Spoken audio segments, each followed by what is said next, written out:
What's up, guys? Jason here. Back to my channel, and tonight I'll be doing a review of Aew Dynamite. And it was kind of good, very good time. But Tony Khan's big announcement wasn't that excuse me, wasn't that great. But I don't know. I thought it was gonna be more something better. But yeah. So I'm not gonna tell you what it is right now. So we'll get that later during this video and stuff. And so yeah. So anyways, it was okay announcement, but it wasn't as great. But anyways,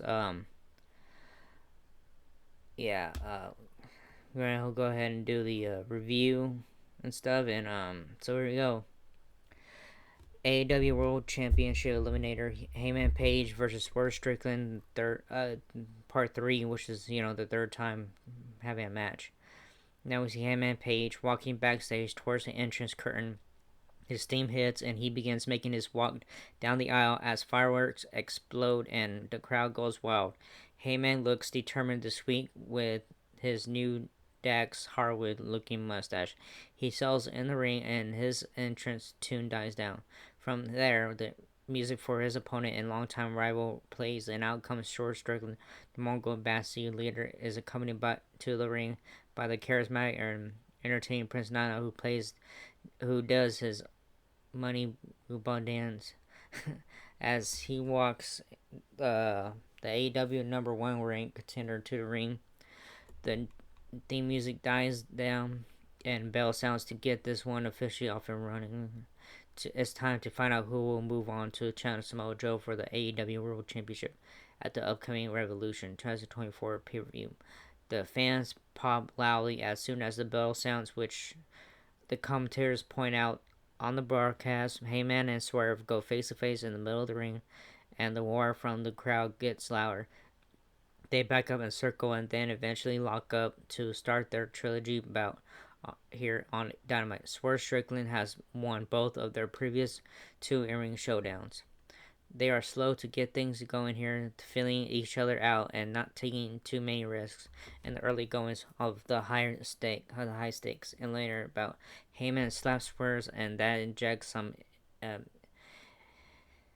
intimate energy into this one. As Swerve double leg dive down to the mat and unloads on him with ground and pound on the floor. Swerve sends Heyman over the barricade, backs up, and then leaps over it himself, splashing onto Heyman Page in the process. The commentators point out the obvious, which is that this crowd is going absolutely bonkers for this match right now. It's definitely one of the hotter, louder crowds for a Dynamite show in recent memory. We hear a lot of "Whose house?" "Swerve's house" chants, and the crowd is quickly becoming a pro-Swerve audience. Commentators acknowledge this on broadcast as well, stating it feels like it's about 90/10 in favor of the Mongol embassy. Later here in Phoenix, Heyman finally starts fighting back, and the crowd boos like crazy. Page stops and looks around to take in the heel heat he is receiving from this packed crowd in the footprint center. Regardless of the crowd reaction, Heyman continues to go to work on Swerve, shifting the momentum into his favor for his first comfortable offensive lead in the contest thus far. We head to a mid-match commercial break on that note. It took a couple minutes to get to a commercial break. I thought it was going to be commercial free during this first match. When we return, we see some more violent back and forth action from these two, with Heyman still in the driver's seat, seat for the majority of the action. Swerve starts to fight back, but Heyman decks him and lays him out on the floor. Prince Nana comes over and does his goofy Swerve dance next to him, and like Paul Bear's urn for the Undertaker, it helps Swerve summons the strength to get his feet and get back into the ring before the count of 10. Heyman knocks Swerve violently back out to the floor. Anyways, he heads out after him grabs a steel chair and blasts Prince Nana from behind, with it laying him out. After we return following another mid-match commercial time, out we see an insane spot where Swerve hits Heyman with a dead-eye through a table on the floor off the ring apron. The table, however, almost didn't break despite the top of Heyman's head bouncing violently into it with a ton of momentum. Thankfully, it did break, but the referee still immediately jumped out of the ring and grabbed Heyman's wrist to see if he was okay. Swerve also seemed to immediately check on him. He was seemingly okay, so Swerve brings him back in the ring and he avoids another buckshot lariat attempt. He connects with another JML driver and immediately goes for the cover, but at the count of two, even without Heyman not kicking out or getting his shoulder up, the bell sounds, the match is over, and there is no winner. So yeah, it was 30 minute 30 minute time limit draw. All right, the ring announcer informed Tony Schiavone, here's who was talking. The ring announcer informed us that this is a 30-minute time limit draw. Swerve Strickland grabs the mic and says he didn't go through all that for it to end like this. He says, "You know how this goes. 5 more minutes." Heyman lifts his head up barely and struggles while leaning against the ropes to try and get back up. He's laughing and smiling as the fans break out in a loud 5 more minutes chant. Heyman gets on the mic and says, "Swerve, you had to beat him tonight to become the AEW World Championship number one contender. Swerve, you didn't do it. You will not be the World Heavyweight Champion. For you, it's over." He rolls out of the ring and begins heading to the back as the fans boo. Tony Schiavone throws his headset down and stands up from the commentary desk. He gets on the house mic. Tony Khan just spoke with me. He said, "This is not done because we now have two number one contenders. That means at AEW Revolution, there will be a three-way match for the title against Samoa Joe." We had to another break on that note. Alright, after a quick backstage interview with an angry Samoa Joe reacting to the triple threat title match announcement for AEW Revolution 2024, we head back inside the Footprint Center for our second match of the evening. The theme for the Rosa hits, and out comes Deonna Purrazzo to join Excalibur, Tony Schiavone, and Taz, a special guest commentary for our next match. The theme for the reigning AEW World Women's Champion hits next, and out comes the Timeless Tony Storm, accompanied by Mariah May and Luther the Butler. Now the entrance tune for our opponent hits, and out straight from your mama's kitchen comes Red Velvet. She settles in the ring, and the bell sounds to get this one also running. We see Velvet holding her own and doing very well early on, but Storm ends up taking over and not only beating her up, but taunting Purrazzo while doing so, en route to relatively easy victory. So yeah, Tony Storm is the winner. Alright, next match. Jon Moxley, Bryan Danielson, and Claudio Castagnoli versus Volador Jr., Exero, and Mascara Dorada. Hope I said some of those correctly. Sorry, but anyways, so here backstage, Orange Cassidy is interviewed with the best friends standing behind him. Renee Paquette asks him about his upcoming AEW Intercontinental Championship defense against Tomorrow. She also mentions him having a match 24 hours before the Collision title defense, as he'll also be in action of Friday's Rampage, which will be taped the same night. We head to another commercial break after the backstage interview wraps up. When we return, Wild Thing plays, and now comes the Blackpool Combat Club trio of Jon Moxley, Bryan Danielson, and Claudio Castagnoli. The three make their custom ring entrance through the crowd and head to the ring to a loud pop from the Phoenix fans. Out next are their opponents, the trio from CMLL, consisting of Volador Jr., Exero, and Mascara Dorada. The six men are all in the ring and ready to rock and roll. The bell sounds from this one. Kicking things off for the respective teams are Danielson and Hechicero. The commentators talk about the recent match on AEW Collision. Hechicero takes Danielson down, but Danielson comes back and takes Hechicero down, and Hashizero counters out and goes for a bow and arrow submission, but Danielson gets free. They shove each other away. Then Hachiro drops Danielson with the shoulder tackle. Hachiro applies a crucifix hold and rolls around the ring with him. Now we see Hachiro go for the cover, but Danielson kicks out at the count of two. Casanova and Dorado tag in, and Dorado delivers a chop. Dorado delivers more chops, and then stomps at Casanova's foot. Casanova comes back and takes Dorado down.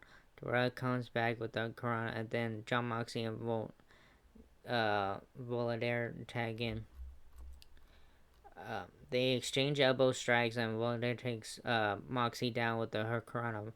Volador sends Moxley into the barricade with a dive through the ropes, but then Casanova and Danielson attack Volador on the floor. Heshi, Zero, and Dorado make the save. I'm sorry, I'm not good with names.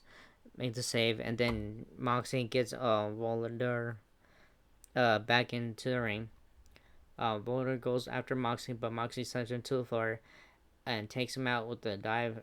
Joe and Dorado attack Moxley this time, but then Casanelli and Danielson make the save.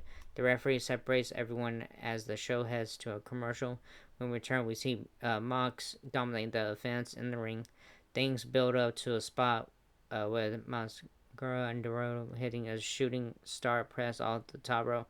A giant pile of bodies on the floor. The fans react with a loud "This is awesome" chant as Danielson shall go back to work as the legal man in the ring. After some more back and forth action, we see Casanova pick up the win for the BBC in an excellent match. And we had to another break. So the winners are John Moxley, Brian Danielson, and Claudio Castagnoli. Alright. Once the match wraps up, we see more luchadors from the ringside area hit the ring post. For a ring post match, beat down of the Blackpool Combat Club trio. After Casanova used the low blow to win the match, out comes Matt Menard, Angelo Parker, Christopher Daniels, and Matt Sydal to make the save and run them off. Backstage, we see the Undisputed Kingdom attacking Chuck Taylor of the Best Friends. Adam Cole tells him to get well soon. The other members of the group throw Taylor down to the ground and walk off as we head to another match. Alright, Tony Khan announced the announcement here right now.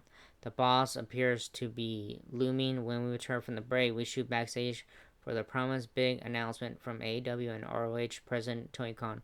Khan talks directly into the camera in usual big announcement segment fashion. He reveals that AEW will be coming to the TD Garden in Boston, Massachusetts in 5 weeks for a special called AEW Big Business.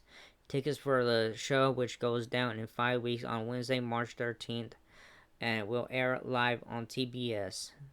Tickets for the show go on sale starting this Friday, February 9th. He promises it will be a night that we will remember for a long time to come.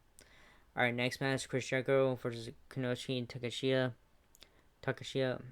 We head back inside the Footprint Center where we hear Jews as Chris Jericho makes his way down to the ring for his latest showdown against a member of the Don Callis family.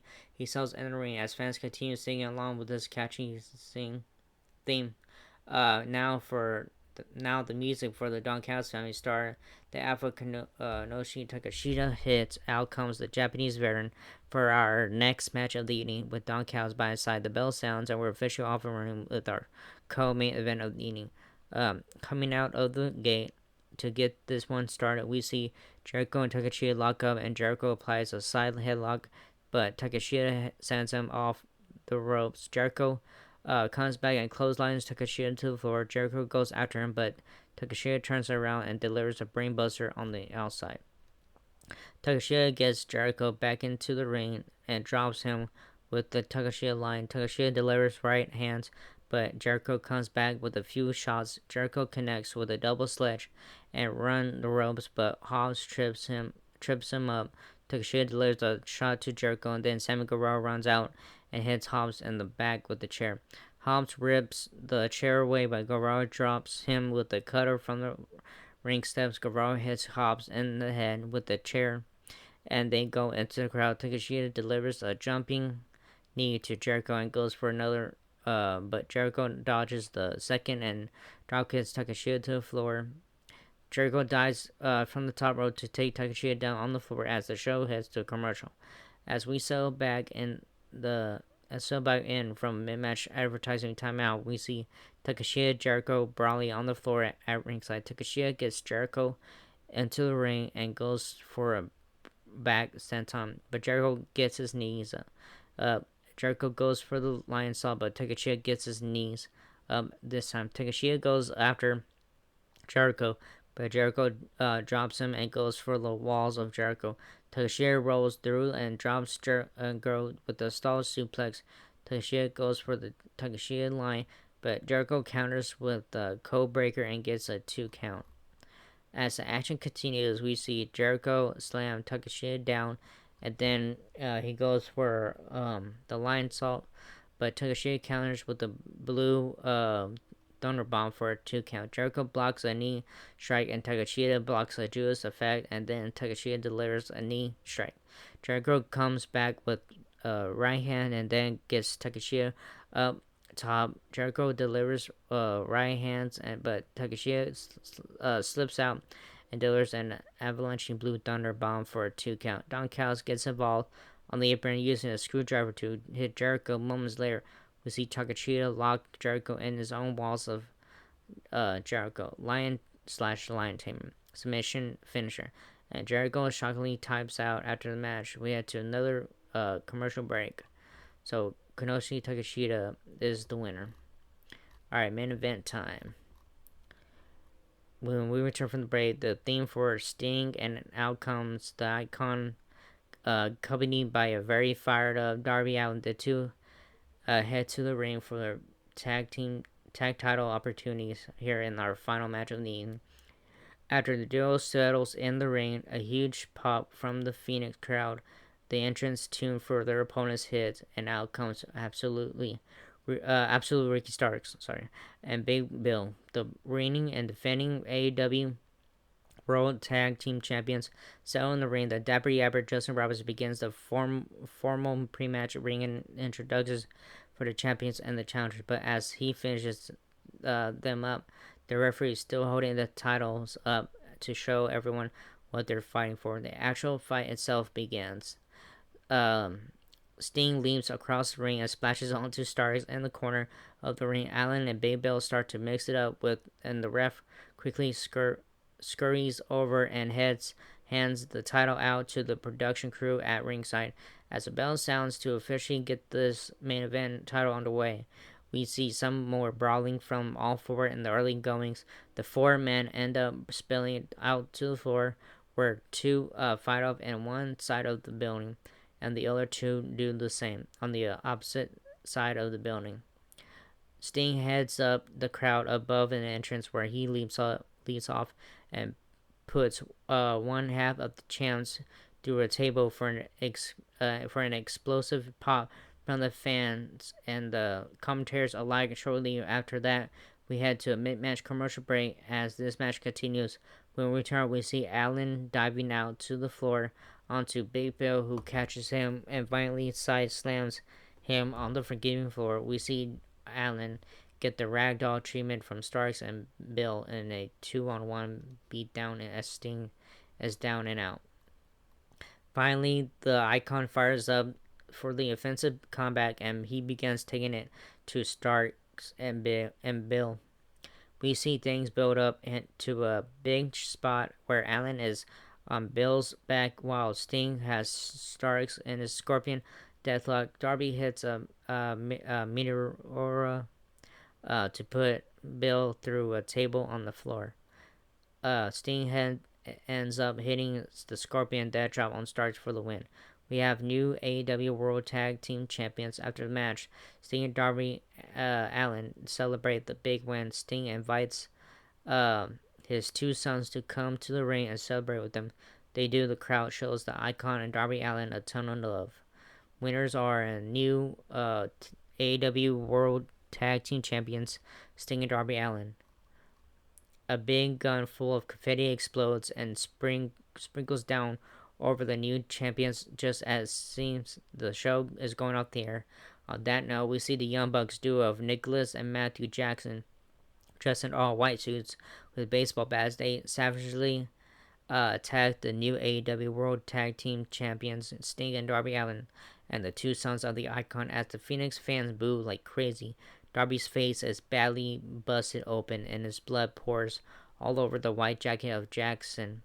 The two hit their BTE trigger finisher on an incredibly bloody Allin and then continue pummeling Darby and Sting with the ground and pound as the fans continue to boo their heads off.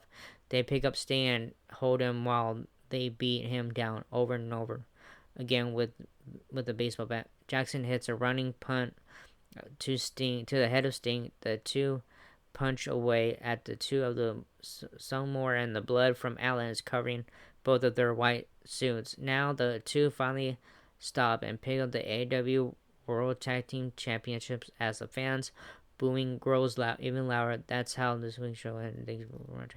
All right, yeah, so it was good that last match and stuff, and again, like I said, Tony Khan's announcement wasn't, I don't know about exciting or what, but I don't know. I mean, it wasn't. I thought it was gonna be something more bigger. That's all I was expecting. But anyways, yeah, it was a good show tonight and stuff, and I enjoyed it all the way to the end and all that stuff. So yeah, it was good. So anyways, that was it for this video, and hope you got if you enjoyed this video or not, whatever. But anyways, that was it, and see you all in the next video. Laters.